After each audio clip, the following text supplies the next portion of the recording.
পিনাকি ভট্টাচার্য নামে একজন হিন্দু লেখক, হিন্দু ব্লগার, আমাকে যখন জেলখানায় বসে জিজ্ঞেস করত আমরা কোন হুজুরের লেকচার শুনবো, আমি পরিষ্কার বলতাম তোমরা পিনাকি ভট্টাচার্য হুজুরের লেকচার শোনো।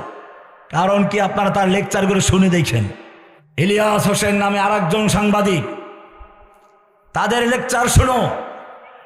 যাদের দুঃসাহসিক অবদানের কারণে এই সরকার ক্ষমতায় আসলো, যাদের কারণে এদেশে আন্দোলন হলো, তাদের আজ কোনো ভূমিকা নেই। আর যারা আওয়ামী লীগ সরকারের সময় সরকারের দালালি করেছে, তাদের পক্ষে গুণগান করেছে, তাদেরকে দিয়ে এখন সরকার গঠন করা হচ্ছে, তাদের পরামর্শে দেশ চালানো হচ্ছে।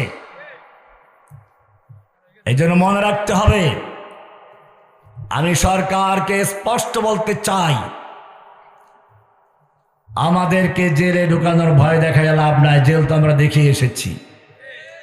कत्ल करना है तो कर ले आशिक़ दिलदार को, हम शिकायत जा करेंगे कातिबे तकदीर को।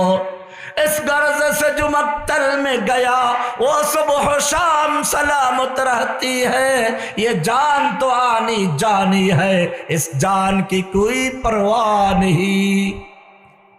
জানের কোনো পরোয়া নেই। সুতরাং এখনো সময় আছে এই দালাল সাংবাদিকদেরকে গ্রেফতার করে তার জায়গায় যেই সাংবাদিকরা এই আন্দোলনে নেতৃত্ব দিয়েছে, যাদের কথায় জাগরণ তৈরি হয়েছে, সেই সাংবাদিকদেরকে দেশে এনে তাদেরকে যথাযথ মূল্যায়ন করে তাদেরকে যথাযথ জায়গায় বসিয়ে এই দেশ পরিচালনার দায়িত্ব দেওয়া হোক।